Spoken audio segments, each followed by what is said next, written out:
السلام علیکم، cooking and notice by ایمان میں خوش آمدید۔ آج ہمارا موضوع ہے منیر نیازی۔ منیر نیازی کی مشہور نظمیں، ان کا تعارف اور ان کی ایک انتہائی مشہور نظم محبت اب نہیں ہوگی کا مختصر سا جائزہ اور تشریح۔ تو شروع کرتے ہیں منیر نیازی کے تعارف سے۔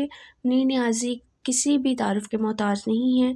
ان کے نظمیں، ان کی شاعری اس قدر مشہور ہے کہ وہ انتہائی معروف اور مشہور شاعر کے طور پر ابھرے ہیں۔ منیر نیازی کے آباء و اجداد افغانستان کے ایک پٹھان قبیلہ نیازی سے تعلق رکھتے ہیں۔ آپ ہوشیارپور کے نواحی علاقے خانپور میں 19 اپریل 1928 کو پیدا ہوئے۔ 7 برس تک خانپور میں ہی رہے، لیکن روزی کی تلاش میں ان کا خاندان منٹگمری آیا تو وہ بھی ساتھ ہی چلے آئے۔ میٹرک کا امتحان گورنمنٹ ہائی اسکول منٹگمری سے پاس کیا، یعنی ساہیوال سے پاس کیا، اور میٹرک کے بعد اگر ان کی روزگار کی بات کی جائے یا پھر ان کی جو حالات زندگی ہیں وہ یہ ہیں کہ وہ نیوی میں بھرتی ہو گئے، لیکن ملازمت چھوڑ کے وہاں سے بھاگ آئے، یعنی کہ ملازمت ترک کر دی۔ بہاولپور سے اکنامکس اور فلسفی میں ایف اے کا امتحان بھی پاس کیا۔ اس کے علاوہ دیال سنگھ کالج لاہور سے بی اے کا امتحان پاس کیا، جو یہ کالجز کے نام ہیں، اور اس کے علاوہ تاریخ پیدائش اور ان کے داخلہ لینے کی تاریخ، یہ تمام امتحانات پاس کرنے کی تاریخ یہ آبجیکٹیو کے لحاظ سے بہت زیادہ ضروری ہوتی ہے، اہم ہوتی ہے، معروضی سوالات میں پوچھی جا سکتی ہے۔ اور اس کے علاوہ انہوں نے کن کن رسالوں میں کام کیا یا اور کون سی ایسی ان کی مصروفیات تھیں جن کا تعلق ان کی زندگی سے ہے، جیسے کہ قیام پاکستان کے بعد 7 روزہ رسالہ 7 رنگ جاری کیا۔ اب رسالے کا نام کیا ہے؟ 7 رنگ۔ بچپن سے ہی شعری ذوق ان کی طبیعت کا خاصا تھا۔ اب یہاں پہ آپ ایک پوائنٹ بنا سکتے ہیں کہ علمی و ادبی زندگی یا علمی و ادبی زندگی کا آغاز، اور اس سے پہلے جو تھا وہ ابتدائی حالات یا ابتدائی زندگی اس طرح سے کر سکتے ہیں۔ اب یہ علمی و ادبی زندگی میں کیا آ رہا ہے کہ مختلف رسائل لکھے، اس کے ساتھ ساتھ گیت نگاری کا بھی آغاز کیا، لیکن بہت جلد اس کام کو چھوڑ دیا۔ اور پھر 1961 میں ان کی ازدواجی زندگی کی بات کریں تو ان کی شادی سغرا خانم سے ہوئی، لیکن اولاد جیسی نعمت سے محروم رہے۔ 1985 میں سغرا خانم کی وفات کے بعد ان کی دوسری شادی بھی ہوئی، جو 1985 کو بیگم ناہید سے ہوئی۔ آپ کی شاعری میں نئی علامات اور اساطیری استعاروں نے ان کے کلام میں معنوی وسعت اور گہرائی پیدا کی۔ اب علامات نگاری تو آپ سمجھتے ہیں، اساطیری استعارے سے مراد یہ ہے، اساطیر کہتے ہیں پہلے دور کی قصے اور کہانیوں کو، تو یعنی کہ جو پہلے دور کے قصے اور کہانیاں ان سے ادھار لی گئی، استعارہ تو اسی کو کہتے ہیں نا کہ ادھار لی گئی چیز۔ پہلے دور کے قصے اور کہانیوں کو علاماتی شکل میں بیان کرنا یہ منیر نیازی کا خاصہ ہے۔ 26 دسمبر 2006 کو سانس کی تکلیف کے باعث جناح اسپتال لاہور لے گئے، جہاں دل کا دورہ پڑنے سے وفات پا گئے۔ تو اب ان کی تصانیف کی بات کرتے ہیں، جن میں سب سے اہم تیز ہوا، تنہا پھول، جنگل میں دھنک، دشمنوں کے درمیان شام، ماہ منیر، 6 رنگین دروازے، یہ سب سے زیادہ اہم ہے۔ اس کے علاوہ ان کی اور تصانیف ہیں، وہ بھی آپ یہاں پہ دیکھ سکتے ہیں۔ پہلی بات ہی آخری تھی، ایک دعا جو میں بھول گیا۔ ان کے علاوہ اور بھی ان کی تصانیف ہیں، لیکن پنجابی کی بھی وہ قادر الکلام شاعر ہیں، ان کی پنجابی شاعری بھی بہت مشہور ہے۔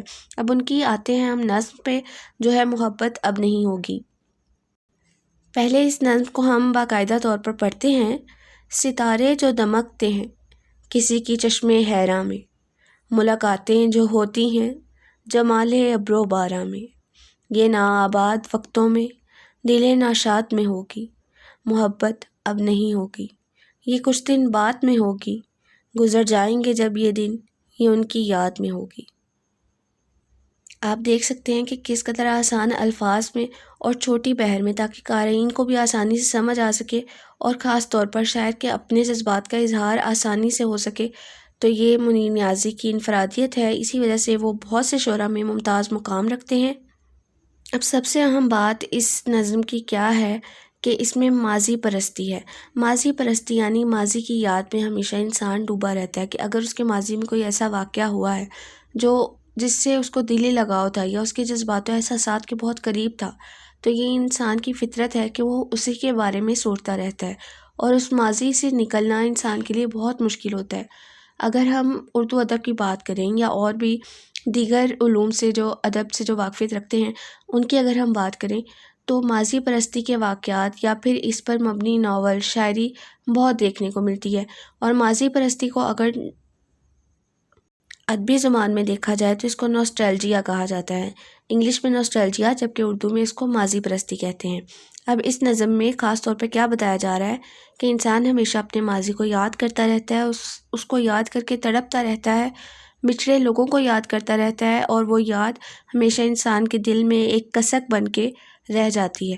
یعنی کہ تھوڑی سی، جیسے وہ کہتے ہیں نا ناصر کاظمی، جو زخم گہرا تھا بھر گیا وہ.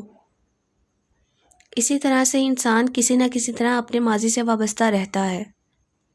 اب اس میں دیکھا جائے تو ماضی میں اس حوالے سے بات کی جا رہی ہے کہ جب انسان کے پاس سب کچھ موجود ہوتا ہے، اس کے پاس محبت کرنے والے لوگ موجود ہیں، اس سے پیار کرنے والے لوگ موجود ہیں، خوبصورت موسم ہے، پرسرور موسم ہے، محبوب سے ملاقاتوں کے وقت موجود ہیں، لیکن ابھی انسان اس بات کی قدر نہیں کرتا. جیسے بہت سے شعراء نے اپنی شاعری میں محبوب کی بے وفائی کا ذکر کیا ہے کہ ہمیں تو ملاقات کے لیے بھی وقت نہیں ملتا. اسی طرح سے اس میں یہ کہہ رہے ہیں کہ اگر تو آپ کو وقت ملتا ہے لیکن عاشق بھی اس بات کی قدر نہ کرے، یا جب یہ دلکش گھڑیاں گزر جائیں، یہ مناظر غائب ہو جائیں، تو پھر یہ سب لمحے، یہ سب وقت جو ہے وہ یاد آتا ہے، لیکن پھر پچھتانے کا کوئی فائدہ نہیں ہوتا، کیونکہ جب وقت گزر جاتا ہے تو پھر اس پہ پچھتانے سے کیا فائدہ، پھر تو ہمارے ہاتھ میں کچھ آ ہی نہیں سکتا. اسی لیے کہتے ہیں کہ ہر چیز خوبصورت لگتی ہے، لیکن جانے کے بعد یا آنے سے پہلے، جب کوئی چیز ہمارے پاس موجود ہوتی ہے. اب اس میں لازمی نہیں ہے کہ اس کو محبت کے تناظر میں ہی دیکھا جائے، ہم اس کو اپنے ارد گرد جو لوگ ہیں، ہم سے وابستہ جو لوگ ہیں، ان کے تناظر میں بھی دیکھ سکتے ہیں. ہمیں جو چیزیں انتہائی عزیز ہیں، ہم ان کے تناظر میں بھی دیکھ سکتے ہیں کہ ہمارے پاس جو موجود ہے اس کی ہم قدر نہیں کرتے، جو وقت ہمیں اچھا مل رہا ہے اس کی ہمیں قدر نہیں ہے، لیکن جب یہ وقت گزر جائے گا تو پھر اس پر ہم پچھتاتے ہیں اور چاہتے ہیں کہ کسی طرح وہ خوبصورت لمحات واپس لوٹ آئیں. لیکن پھر کیا ہوتا ہے کہ جب ماضی بن جاتا ہے ہمارا، جو حال جس میں ہم جی رہے ہیں، ہم ماضی کو یاد کرتے رہتے ہیں، ہمارا حال بھی خراب ہو جاتا ہے، مستقبل بھی، اور ماضی کی یاد ہمیشہ ہمارے دل میں رہتی ہے. جیسے جون ایلیا کا ایک شعر ہے، ہم نے دیکھا تو یہ دیکھا، ہم نے دیکھا تو یہ دیکھا، جو نہیں ہے وہ خوبصورت ہے. یعنی جو چیز ہمارے پاس موجود نہیں، یا جو ہمارے پاس موجود تھی لیکن چلی گئی، وہ ہمیں ہمیشہ خوبصورت لگتی ہے، لیکن اس کی موجودگی میں ناقدری کرنا انسان کی فطرت ہے. علامہ اقبال اپنے ایک شعر میں فرماتے ہیں، جس کا مصرع یہ ہے کہ وہی ہنسی ہے حقیقت زوال ہے جس کی. یعنی جس چیز کو زوال پذیر ہونا ہو، جسے ہم سے کھو جانا ہو، چلے جانا ہو، وہی ہمارے لیے خوبصورت ہے. تو امید کرتی ہوں آپ کو یہ نظم، آپ کو اس کی تشریح اور منیر نیازی کا تعارف سب اسی لحاظ سے مل گیا ہوگا جس طرح سے آپ چاہتے ہیں. اگر آپ کو مزید نوٹس درکار ہوں تو ہمیں یاد رکھیے گا، ہمیں کمنٹ کر دیجیے گا، اور سبسکرائب کرنا مت بھولیے گا. ملتے ہیں آپ سے نیکسٹ ویڈیو میں. اجازت دیجیے. اللہ حافظ.